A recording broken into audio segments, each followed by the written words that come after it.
হলো আমাদের দেশের চাকরিজীবী মানুষ কোনো কারণে মাসে যদি কয়েকদিন ছুটি নেয়, মাস শেষে পুরো বেতন যদি নেয়, তাহলে কি সেটাকে হারাম হবে? অবশ্যই হারাম হবে। আপনি চাকরি করেন, 30 দিন চাকরি করার বিনিময়ে আপনার বেতন 30,000 টাকা হওয়ার কথা। আপনি 2 দিন আসেন নাই অফিসে, ফাঁকি দিছেন, অ্যাকাউন্টসে যে আছে অথবা আপনার মানব সম্পদ বিভাগ বা এই জাতীয় দায়িত্বে যারা আছেন তাদের সাথে আপনার লিঙ্কটিং ভালো আছে, বলছে অসুবিধা নেই, আপনি সই করে দিয়েন, পরে এসে একসাথে আপনি এসে সই করে দিলেন, মানে ফাঁকি ঝুঁকি মেরে দিলেন, তাহলে ওই 2 দিনের টাকা যে 2,000 টাকা নিলেন আপনি, এটা আপনার জন্য হালাল হবে না, সেটা হবে হারাম। কারণ আপনি পরিশ্রম দেওয়া ছাড়াই মিশামিশি কোম্পানি থেকে বা সরকার থেকে ওই টাকাটা গ্রহণ করেছেন। বহু লোক আমরা এরকম আছি যে দিনকে দিন অফিসে যাওয়ার খবর নাই, একসাথে সই মেরে দিয়ে তারপরে টাকা উঠে নিচ্ছি, আছে না নাই? ভাইরা আমার, এটা হালাল হবে না, হারাম হবে, হারাম হবে। অনেকে আমরা এই হারাম কাজটার সাথে বিভিন্নভাবে জড়িত। সরকারি অফিসে যাবেন, বহু লোক পাবেন এরকম, দিনকে দিন উনি নাই।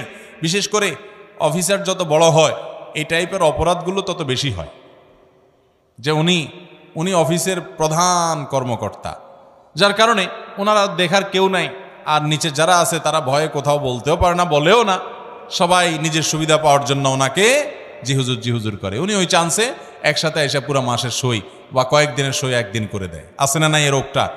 ওই কয়দিনের উপার্জন হালাল হবে না।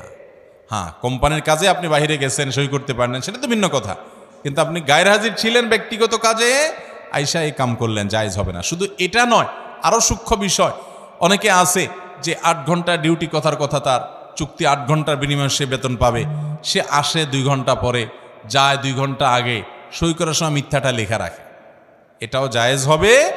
হ্যাঁ, যদি আপনি যার চাকরি করেন, কোন একটা প্রতিষ্ঠানে চাকরি করেন, আপনার মালিক, সে 2 ঘন্টা পরে আসেন, আধা ঘন্টা পরে আসেন, 20 মিনিট পরে আসেন, এটা সে অ্যালাউ করে, সে জানে এবং আপনাকে কিছু বলে না, সে মেনে নেয়, তাহলে ভিন্ন কথা, সেটা আপনার জন্য জায়েজ হতে পারে। বিশেষ করে সরকারি চাকরিতে এবং কোম্পানির চাকরিতে আপনি এরকম ফাঁকি ঝুঁকি দিয়া পরে আয়সা লেখা দিবেন আমি বরাবর 9টায় ঢুকেছি, আসলে আপনি 10টা 11টার দিকে আসছেন, এই মিশামিশি লিখলে ওই সময়ের বেতন হালাল হবে।